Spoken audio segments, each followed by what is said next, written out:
Welcome to Storyboard. I'm Shibani Gharat. Today we are diving into the future of hospitality in one of the most dynamic markets in the world, India.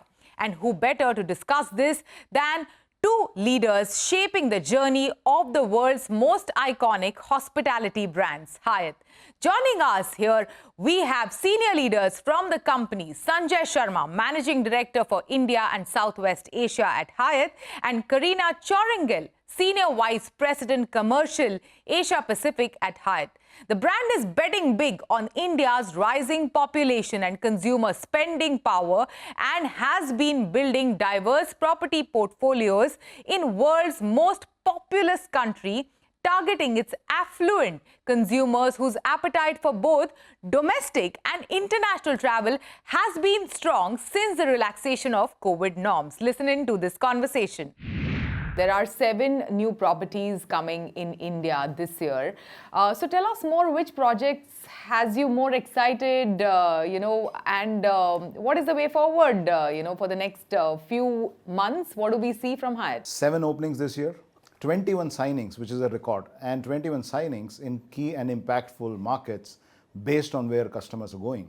So great future, great times which is coming, and I'm really excited that how we have expanded our growth in destinations where our consumers are going. It's about impactful growth, it's about meaningful growth, and how we are collaborating with our owners and stakeholders, because for us, it is our purpose, and our purpose is, we care for people so they can be their best, and they can be only their best, or we can be only our best if they are seeing value in this, and their success is our success for Hyatt. As far as destinations are concerned, I think we are looking at tier 2, tier 3 cities from one perspective. The other perspective is how we have transformed our company in a very thoughtful way, where we have become leaders in lifestyle and luxury, and how we are changing that for India as well. So we are growing in tier 2, tier 3 cities. For example, this year we are going to be opening in Vitlapur, we are going to be in Bhopal, and on the other hand, if you look at from a luxury resort perspective, we are going to be coming up in the coming years with the brand Alila, which is already in Goa and Bishangarh, the Fort Bishangarh, and we have some exciting destinations which are coming with this brand. With Alila. So we are in Lansdowne, again a destination which has not been seen much. We are going to be in the coffee plantations in Coorg and in Igatpuri, very close to Bombay. So it is amazing times for us. And if you look at the engine for growth in tier 2, tier 3 cities is from a Hyatt Place perspective, a JDV, Hyatt Regencies, and we are also very excited on lifestyle brands which we are getting into India. One of them is JDV, which is in Goa. It's a collection of brands where we see the hotel has some history, and we tied up with Ronel, which had a lot of recall factor with the people in Western region, and we tied up with the JDV, and you need to experience it to see the vibe of the hotel. It is the vibe of the hotel. It's not the hotel, it's the vibe of the hotel. So from vibe of the hotel to vibe of the India market, Carina, since we are meeting on the sidelines of Shiksha, what are some of the trends that you're picking up while you are in the country about, the hotels and hospitality sector in the country? So several trends that we see. One is immersive experiences. The second is well-being.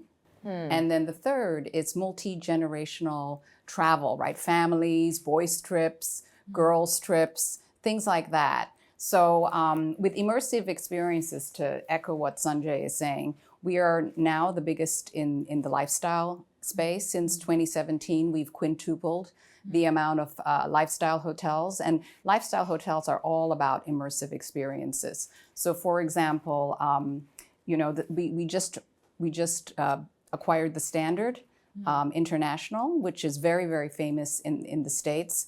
And we're very excited about bringing that to India because of the young population. You have a lot of Gen Zs and millennials, and this is the population that will really, connect with lifestyle. Carina, since you're Senior Vice President for Commercial at Hyatt Asia Pacific, give us an understanding or a perspective on, how significant is India market in the region for you guys? So India is very very important for Hyatt for two key factors. It's a huge domestic market, right? So 80% of our India hotels are taking domestic. So that's a huge growth. So that's one thing. But the second thing is also that a lot of Indians are traveling overseas. So it's a big feeder market for the world. And what we see from the data is that flights that are 3 to 5 hours outside India, that's the sweet spot. So our hotels in like Southeast Asia, in Dubai, in the Middle East are the biggest recipients of India. And then from Hyatt's perspective, India is like the third largest market. First is the States, second is China, then we have India. And it's growing, as you know. Around New Year, there were a lot of Indian travelers who did not go to Goa but were traveling to closer, countries close to the India market, like, Vietnam, like Thailand. So what's happening? How are Indians traveling? Are they traveling a lot domestically? Are they doing a lot of international trips? And what are some of the things that they're doing? My take on this is a little different. Over the last few years, it's not it's not how they are traveling, it's how many times they are traveling. So earlier, if the frequency was once or twice, that frequency has tremendously increased. So which means that the travel in India has increased multifolds. They might be going to Vietnam or maybe our hotels in Southeast Asia, whether it is Bangkok, whether it is Hong Kong, whether it is China, or whether it is Thailand or Indonesia. We have beautiful hotels there, right? But that frequency in India has also increased multifold. And now why has that happened? Because it's now they have realized that, it's family after COVID and it's like they need to be together. It's the mindset change. What has helped is a lot of initiatives like Dekho Apna Desh, where there are so many hidden gems which a person or an Indian can go and travel to and spend time. Earlier, it was difficult to go, or there may have been other reasons, but now you look at, with the initiatives, how the connectivity is improved. You might be traveling 4 hours to an overseas destination, but here you have fabulous connectivity through roads, through air travel. You look at the roads going from here to Jaipur, or going from here to Agra, or going from here to Dehradun, or the new announcement, what has happened where the road going from Mumbai to Goa. You look at the coastal road here. So you look at the kind of connectivity which has been created, which gives ease of travel, which also gives, you can take your own vehicle, you can take your own transportation. As a family you are together, you're traveling at your own pace. And why I'm saying own pace, today's consumer wants to do everything at his or her own pace, and that's immersive travel. They want to experience a destination. So the frequency of travel has increased. And what does it mean then for your business and the kind of brands and properties that you are getting into the country? You've introduced quite a few brands to the India market. Correct. But what does it mean for your business and going forward, the kind of brands that you will get? Yes. So because of our F&B strength, another big strength of ours is MICE and weddings. So MICE as in meetings, incentive conferences, events, and weddings, which India is very famous for. Talk about immersive experience. So we're seeing that a lot in India, and especially like our Grand brand and our Regency brands are perfect for Indian weddings. And obviously the cornerstone is our strength in food and beverage.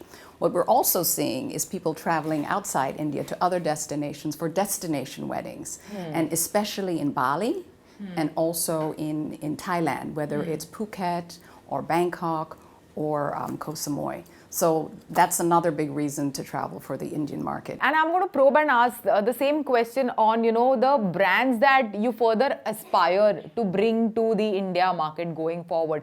Also considering the fact that we spoke about the frequency of the travel and the fact that you want to expand your presence beyond the metros to the tier 2, tier 3 markets as well. Is there anything on your wish list that you want to bring to India? So we look at data and we see the fuel of domestic travel and corporate is coming to the tier 2, tier 3 cities, where we are going to be expanding through one of our legacy brands, Regency, Hyatt Regency. We are also getting the Hyatt Places, or if there are these collection of hotels which have something significant about them, then we come in with a Destination by Hyatt, which is the 10th brand we are getting to India. When we talk about the other destinations, we talk about lifestyle. A brand Standard, which Karina mentioned, which we acquired very recently, is like an entertainment center by itself. And to the youth today, they want to be in that. They want to walk around what is happening in the city. They want to express themselves in the brand. So standard, I believe, is a great fit for the current Indian consumer. And the cities like Mumbai, Bangalore, Delhi and Goa would be a great market. When you talk about luxury, I mentioned about Alila. Perfect brand for today's traveler and the mindset of the Indian market. Destinations like Igatpuri or Lansdowne or the Coorg, right? And then we have something which is very, very interesting for me. It is the all-inclusive. India is all set for all-inclusive. All-inclusive is like being in a cruise ship, but on the land, where you forget your worries behind and you just go and enjoy the experiences we create there, the facilities we create there, without having to think. It's available to you. It's up to you to enjoy. I won't go away by mentioning one more brand which has really resonated with our market, which is the JDV. Now, JDV opened a hotel, the Ronil in Goa. Ronil, I mentioned earlier, was very close to the Western region's heart. But as again, it's really done well, and we have a few more signings done, like we're opening one in Corbett as well. So great addition. So I would look at these emerging brands other than our core brands. Fantastic. Thank you so much. Thanks for joining us today. Thank you. It is time for a short break. On the other side, we have Amar Nagaram, the visionary co-founder of Virgio, that's known for its AI-driven trend mapping, on-demand production, and strong commitment towards sustainability.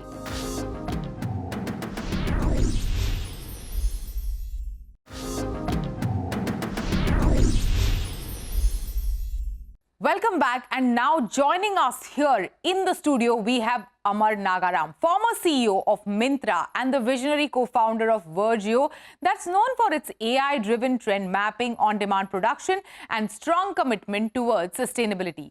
Founded in 2022, Virgio is a direct-to-consumer fashion tech startup which sells women's Western wear and promotes circularity and sustainable practices. Amar is speaking to us about the brand making its foray in UAE market, learnings from India, and how Virgio prioritizes efficiency in the supply chain, works directly with ethical manufacturers, and focuses on minimizing waste throughout the process. Dubai and UAE is such a market where there are fairly established fast fashion brands, much larger than the India market with its small culture, and even online shopping is big in these markets. So how do you plan to create a niche for yourself, and what are some of the learnings from the India market?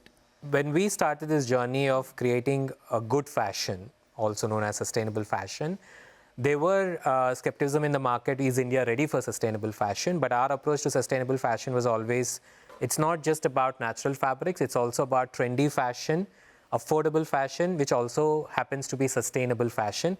And that's the purpose with which we started this journey, and that's the kind of conviction we had coming into the market, that when you have a product which solves the immediate need state and also serves a larger purpose, there will always be audience. So Indian consumers actually reacted to our brand much better than what we thought initially, and that's the momentum we are carrying forward to other markets as well. One of the best learnings we had in India was when you offer a trendy quality product at an affordable price with a purpose much larger than contemporary brands in the market, you would definitely stand out and you will be acquiring quality customers. Today, we have customers who have already bought 5 times or more from us in last 10 months. That's by any means, for a single brand, a big achievement in the first year of operations. And how do you strike that balance between affordability and sustainability? Because it's typically said that, if it's sustainable, it's slow fashion, it's expensive. If I actually take a step back and look at the macro picture of fashion industry, your pricing is a function of both the inventory that you can sell and the inventory you cannot sell. So what happens in fashion industry, you take a bet on a future and you make a lot of inventory and you will be left with a lot of unsold inventory if any of your bets go wrong. Sure. That's a fundamental thing we are going after using technology. On one side, what we are looking at is what to make. We also use technology to when to make and how to make. Sure. So our size of unsold inventory is almost zero. So all the savings are being translated into a very competitive pricing, for our consumers, which is the reason why we have probably for the first time, there's a sustainable brand which is not only stylish but affordable. And there is also AI that you use in this trend mapping. And how does AI enable you, this sustainable approach, in some of the Virgio products and offerings? See, sustainability for the longest time have been defined as a fashion that is made of natural fibers, natural fabrics. Because the story has always been limited to landfills and how this landfill can decompose without staying in the earth for too long. We are fundamentally questioning that definition of sustainability. In fact, there's a lot of pre-consumer waste that is made, which is the unsold inventory. We are investing into how we can reduce that unsold inventory, and the fundamental reason behind the unsold inventory is the fashion brands take a bet on future. And in that amount, and that is because of the traditional supply chains that exist in the market today, right? A traditional supply chain takes anywhere between 4 to 8 months. So you're technically taking a bet on what people will wear 8 months from now. And in this age of social media, a trend can actually happen overnight. So what you make today might be completely irrelevant 8 months later. So that's where we started looking at trends, and we also started investing into a very agile supply chain. So more than a fashion brand, we are a supply chain company. We invest into technology that can help us spot the trend. We are not predicting a trend. There's a difference. Predicting a trend is almost not possible at this point of time because there are too many signals out there in the market. It's no longer the fashion is influenced by a handful of designers or institutions. Anybody on social media can influence Absolutely. it. We are investing into technology which can spot this trend literally right at the time it's happening. And we also have a supply chain that we have built which can react to a demand. So what happens between spotting a trend and making on demand is we put out all the styles on our website with almost no inventory. Let the consumers come and buy, then our supply chain will start making it. It's almost like we're making it after an order is placed. Can you give us an example? Because this is very interesting. Can you give us an example of spotting a trend and, it being a hit on the platform? Sure. There was a denim dress that Kylie Jenner wore to one of her brunches, which started trending on Instagram. Our systems actually picked it up, and we made a denim dress. And there is a part in between where you also have to engineer the demand. So one of the celebs in the country, Mauni Rai, wore the same dress to her brunch, and then people were able to connect the dots. So this happened in Los Angeles, and a week later, this is happening in Mumbai, and Virgio seems to have it. And we have sold over 10,000 of those dresses. Wow. And none of that was made upfront. We just kept making it when the orders kept coming in. So that's how today, if you go to our website, most of the styles are sold out because we don't have any inventory, and we're only limited by the amount of fabric we get, which is a good state to be in. Now, the scale is giving us to go take bets on fabrics now instead of garments, because betting on garments is like betting on a perishable good. If that style goes out of trend, then you're left with unsold inventory, whereas a fabric can be repurposed across multiple styles. What were some of the challenges in having a sustainable supply chain? The first thing and the foremost thing is finding the right kind of manufacturers. A lot of factories in the country do not even have proper certifications, right? What they show on picture to what they really are, they're completely different. So I personally went to every factory we signed up for to make sure there is no exploitation of labor, the working conditions are better, they do what they claim they do, and their sourcing is very well documented. And today, we're proud to say that all our factories are SEDEX certified, right? We work with those. That has been the biggest challenge. The next challenge is the traceability of fabrics. Wherever the style commands a particular kind of drop, it requires synthetic fibers like poly, right? But we are very sure, we've been very sure from day one that we will not use virgin polyester. We only use recycled polyester. To a naked eye, you cannot say the difference between a virgin polyester and a recycled polyester. You need a certification. A lot of suppliers in the country did not even have certification. They used to say, this is recycled poly. But how do we know? We have to just take their word. So we had to push back on that and got some suppliers certified. So this whole process of changing the industry to the standards already established in the industry has been a big challenge. But now that we are at a position where our scale is helping them go do these certifications, because now they see a business coming to them in a very sustainable fashion, even for them. So it's all working out as a flywheel now. Wonderful. Thank you so much, Amar. Thanks for joining us today in the studio. It's a pleasure. Thank you. It is time for a short break. On the other side, we have Abhishek Desai, Vice President, brand operation and category leader grooming PNG India, speaking about 20 years of PNG's flagship CSR program, Shiksha.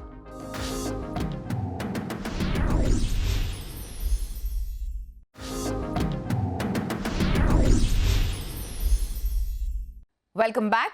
PNG Shiksha, the flagship CSR program of PNG India, celebrates a major milestone this year. 20 years of transforming lives through education. Now, over the past 2 decades, the program has been positively impacting the lives of over 50 lakh children by improving access and learning in underserved communities across the country. Along with the robust programs on ground, PNG Shiksha has also been raising large-scale awareness on learning gaps. This year's initiative, Erase the Learning Gap, dives deeper into the harmful effects of negative labeling on children. When a child falls behind in the class, many face unjust labels like weak, buddhu, slow, ya fir Kacha Nimbu, which can lead to self-fulfilling prophecy that diminishes confidence and reinforces low expectations, widening the actual learning gap. To tell us more about this campaign and initiative, we are joined in by Abhishek Desai, Vice President, Brand Operation and Category Leader Grooming, PNG India. So 2 decades of PNG's Shiksha initiative. Tell us about the key milestones over the last 20 years or 2 decades since you have been, working on and have been a part of PNG Shiksha initiative for 18 years, I believe now. Yeah. Tell us more. One of the first projects I worked on was on Shiksha, and that's why this is something, of course, it's a special project, but this is extra special for me. So we started Shiksha back in 2005. At that time, the focus was on building educational infrastructure because schools were the need of the hour back then. And then over a period of time, as the infrastructure has caught up, we have also evolved to the needs that are there for the day, which is where we are focusing on fixing learning gaps, right? And you would have seen the recent campaigns. That's been our recent focus on fixing and remedying and erasing learning gaps. Over the past, 2 decades, how have you picked up some of these learning gaps? Where have these insights come from? And, how did you, ensure that, okay, this is what I want to speak, about in this iteration of PNG Shiksha initiative? That's a great question. So we have been working with a lot of our NGO partners. We are in constant touch with parents, guardians, children, some of the experts and volunteers who have been helping us on the ground. And that is where we get the real issues that are there on the ground. So this is one of those campaigns where we have 2-pronged approach. One is where we create a mass scale awareness of the issues, and second is where we work on the ground. So it works both ways. While we build awareness, people become much more aware of it and they take the right corrective actions. And because we are working on the ground, we know what are the key areas we need to focus on. And that's why there has been evolution on the focus area. First starting from infrastructure and building schools, which were the early days, which was all about building schools, to now where we are working on learning gaps. I'll give you one example. So when we are working on this year's campaign and this entire insight of getting labeled came up, we started talking to various people and we realized that this was an ubiquitous problem. In fact, these terms like Kacha Nimbu, Buddhu, all these terms exist in almost every language. The fact that they exist in every language shows that this issue is prevalent everywhere. And because we heard this from the ground, in consultation with the right people, with our partners, NGO partners, education specialists, we created a campaign which is now geared towards addressing the learning gaps.